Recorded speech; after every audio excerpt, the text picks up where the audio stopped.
குருவாழ்க, குருவே துணை. என் உலக ஜோதிடம் யூடியூப் சேனலுக்கு உங்களை அன்போடு வரவேற்கின்றேன். சேலத்திலிருந்து உங்கள் ஆஸ்ட்ரோ ஸ்ரீ ராஜா பூங்கொடி. இந்த பதிவுகள் எல்லாம் உங்களுக்கு பிடிச்சிருந்ததுனால் லைக் பண்ணுங்கள், ஷேர் பண்ணுங்கள், கமெண்ட் பண்ணுங்கள். சரிங்களா? கமெண்ட் பண்ண உங்களுக்கு நிறைய பதிவுகளை நான் தர இருக்கிறேன். நன்றி. வாங்க பதிவுக்குள்ளே போகலாம். இந்த பதிவு என்னென்னா, நோய் ஏற்படுவது பூர்வ ஜென்ம கர்ம வினையின் பலனே அப்படிங்கிறத இந்த பதிவில் நாம் தெரிஞ்சுக்கலாம். இப்போ நோய் எதனால் ஏற்படுது அப்படிங்கிறத கிரகங்களை வச்சு நாம் தெரிஞ்சுக்கலாம். சரிங்களா? நோய் என்பது சிறியவர் முதல் பெரியவர் வரை, பாமரன் முதல் படித்தவன் வரை, வேதாந்திகள் முதல் விஞ்ஞானிகள் வரை, ஆண்டி முதல் அரசன் வரை அனைவருக்குமே வருகிறது. அனைவருமே நோய் வரக்கூடாது என்றுதான் நாம் நினைக்கிறோம். எவ்வளவு எச்சரிக்கையாக இருந்தாலும் நம்மை மீறி அலையா விருந்தாளியாக உடலில் நோய் நுழைந்து கொண்டு கஷ்டப்படுத்துகிறது. புகைப்பிடிப்பவர்களுக்கும் புகையிலை போடுபவர்களுக்கும் புற்றுநோய் வருகிறது என்கிறோம். இந்த பழக்கம் அறவே இல்லாத எத்தனையோ குடும்ப பெண்களுக்கும் புற்றுநோய் வந்திருக்கிறது. மது பழக்கம் உள்ளவர்கள் குடல் நோய் ஏற்பட்டு விரைவில் இறந்து விடுகிறார்கள் என்கிறோம். குடிக்காத எத்தனையோ பேர் குடல் நோயால் இறந்திருக்கிறார்கள். ஆக நோய் என்பது பூர்வ ஜென்ம பாவ புண்ணியத்தில் தான் நிர்ணயிக்கப்படுகிறது. ஒரு மனிதனின் ஆயுட்காலம் 120 வருடங்கள். இதை விம்சோத்திரி வருடம் என்பார்கள். இதனை கடவுள் நமக்கு நவக்கிரகங்கள் மூலமாக நமக்கு கொடுத்துள்ளார். நாம் பிறக்கும் போது அவரவர் செய்த பூர்வ ஜென்ம கர்ம வினையின்படி நவக்கிரகங்கள் நமது ஜாதகத்தில் அமைந்து நமக்கு பலன்களை செய்கின்றன. இதன் அடிப்படையில் தான் ஒரு மனிதனுடைய ஆயுள் நிர்ணயம் செய்யப்படுகிறது. கேது 7 வருடங்கள் தசாவை நடத்துவார்.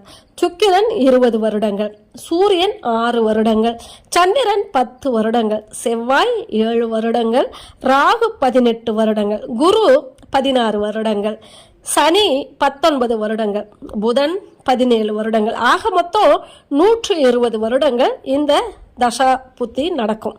அப்போ நம் முன்னோர்கள் செய்த பாவ புண்ணியங்களை வித்தின் தொடர்பாக, நம் முன்னோர்கள் செய்த பாவ புண்ணியங்களின் வித்தின் தொடர்பாக பெற்றுக்கொண்டு நாம பிறந்திருக்கிறோம். இந்த வித்து பதிவின் பலனை தானும் தனக்கு பிறக்கும் குழந்தைகளும் அனுபவித்தே தீர வேண்டும். இந்த பதிவு பலனில் புண்ணியமும் இருக்கும், பாவமும் இருக்கும். நன்மை நடந்தால் புண்ணியம் செய்தவன் என்றும், தீமை நடந்தால் பாவம் செய்தவன் என்றும் கூறுகிறோம். இதைத்தான் சஞ்சித கர்மா என்று கூறுகிறோம்.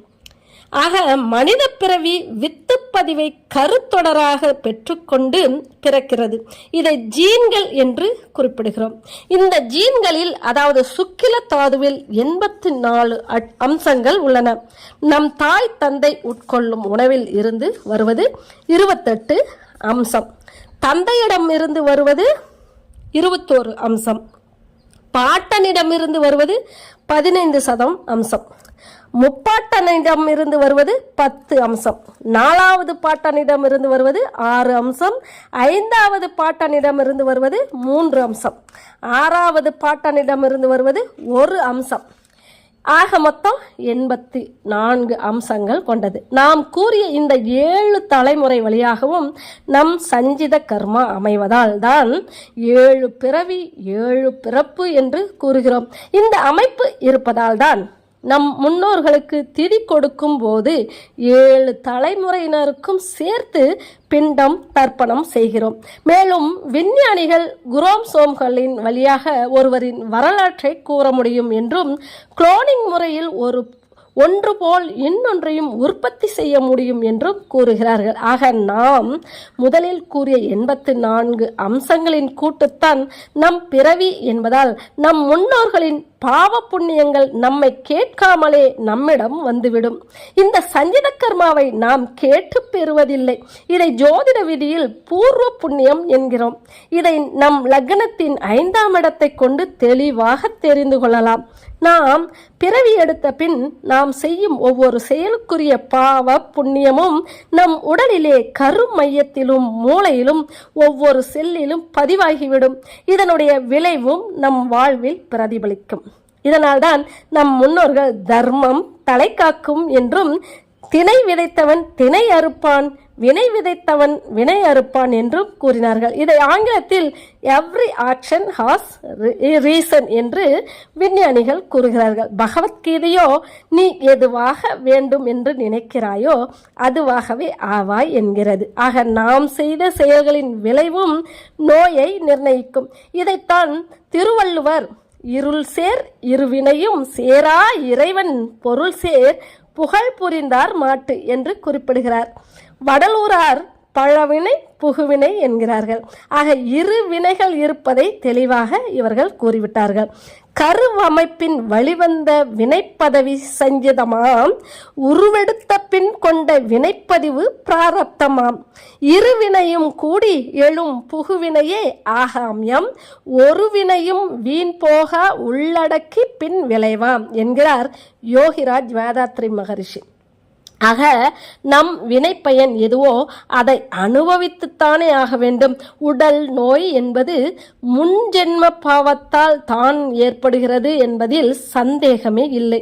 இன்றைய சூழ்நிலையில் நோய்களை ஆயிரக்கணக்கில் பட்டியலிட்டுள்ளோம். இன்னும் ஒவ்வொரு நாளும் புதிய புதிய நோய்கள் வந்து கொண்டிருக்கின்றன என்றாலும் எல்லா விதமான நோய்களையும் 4 வித பட்டியலில் அடக்கிவிடலாம். அதாவது 1 சரீர சம்பந்தமானது, 2 மனம் சம்பந்தமானது, 3 காரணம் தெரிந்த அகந்துக சம்பந்தமானது, அதாவது அகந்துக நோய்கள். சரிங்களா? காரணம் தெரியாத 4வதாக காரணம் தெரியாத அகந்துக நோய்கள். இதில் சரீர சம்பந்தமானது என்பது வாதம், பித்தம், கபம் சம்பந்தப்பட்ட நோய்கள். இதை நம் ஜாதகத்தில் 6ஆம் பாவத்தை கொண்டு அறிந்து கொள்ளலாம்.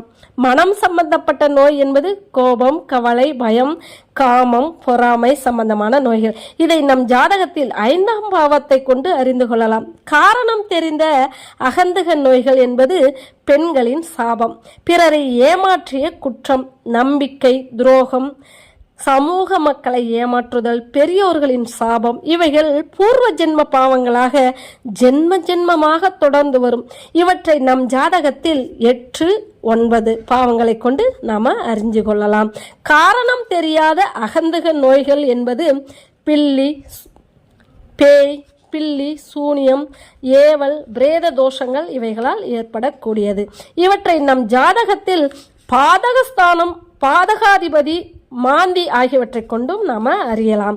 தவறான உணவு பழக்கம்தான் நோய்க்கு காரணம் என்றால் நாம் கூறிய 4 வகை நோய் பிரிவில் எந்த தவறான உணவை உண்டதால் எந்த நோய் வந்தது? சரிங்களா? சரீர சம்பந்தப்பட்ட நோய்களுக்கு கூட தவறான உணவு பழக்கம் என்று வைத்துக் கொள்வோம். ஆனால் மனம் சம்பந்தப்பட்ட நோய்களும் பிறரின் சாபத்தால் வரும் நோய்களும், ஏவல், பில்லி, சூனியம், பேய், பிசாசு, பிரேத சாபம் போன்றவற்றால் ஏற்படும் நோய்களும் பூர்வ ஜென்ம கர்ம வினையின் படிதான் ஒரு மனிதனுக்கு ஏற்படுகிறது. முதலில் ஒரு விஷயத்தை புரிந்து கொள்ள வேண்டும். தவறான உணவு என்பதே கிடையாது. உணவு என்றாலே உண்ணக்கூடியதுதான், உடல் நலத்திற்கு நன்மை தரக்கூடியதுதான். எந்த உணவும் நோயை கொண்டு வருவதில்லை. இப்போது நாம் சாப்பிட்டு கொண்டிருக்கும் நம் பாரம்பரிய உணவான இட்லி, தோசை, பூரி, பொங்கல், அரிசி, கோதுமை, உளுந்து, உப்புமா, மீன், கறி, கடலை, ஆப்பிள், ஆரஞ்சு, சாத்துக்குடி இது போன்றவைகளில் எந்த உணவை சாப்பிட்டதால் எந்த நோய் வந்தது?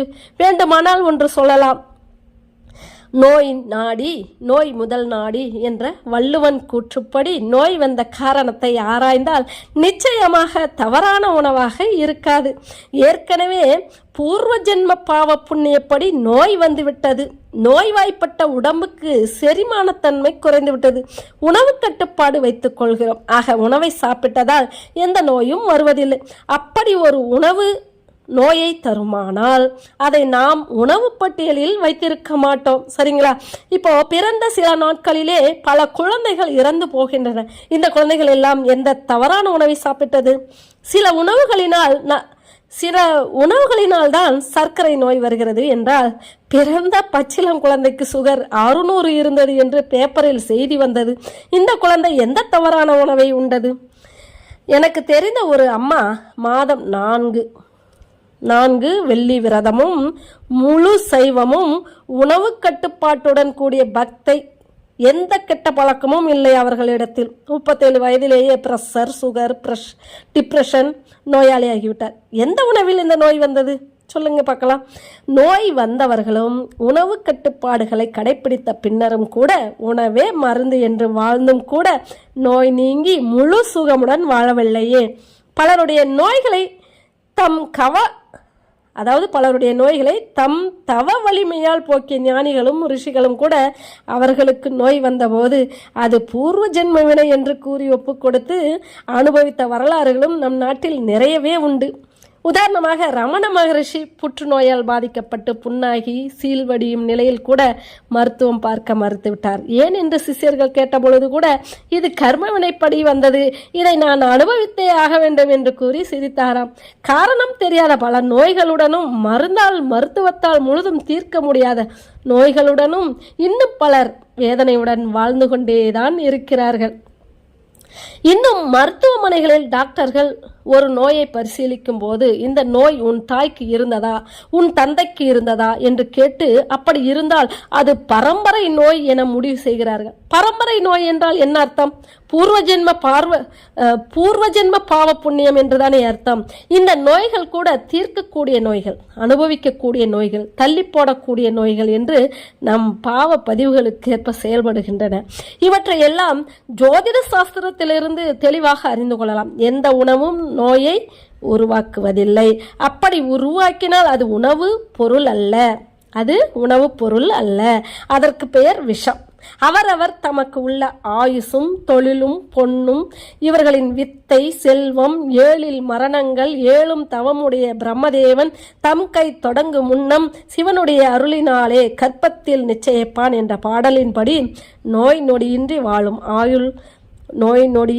வாழும் ஆயுள் தொழில் பொன் வித்தை செல்வம் 7 மரணம் இந்த 7 ஒரு ஜீவன் பிறக்கும் முன்பே கற்பத்தில் நிச்சயிக்கப்படுபவை என்று கூறி இன்றைய சூழ்நிலையில் பலர் நோயாளியாக காரணம் பூர்வ ஜென்ம பாவ புண்ணியமை என்று கூறி நிறைவு செய்கிறேன். நன்றி. மீண்டும் அடுத்த பதிவில் சந்திப்போம். வாழ்த்துக்கள் அனைவருக்கும்.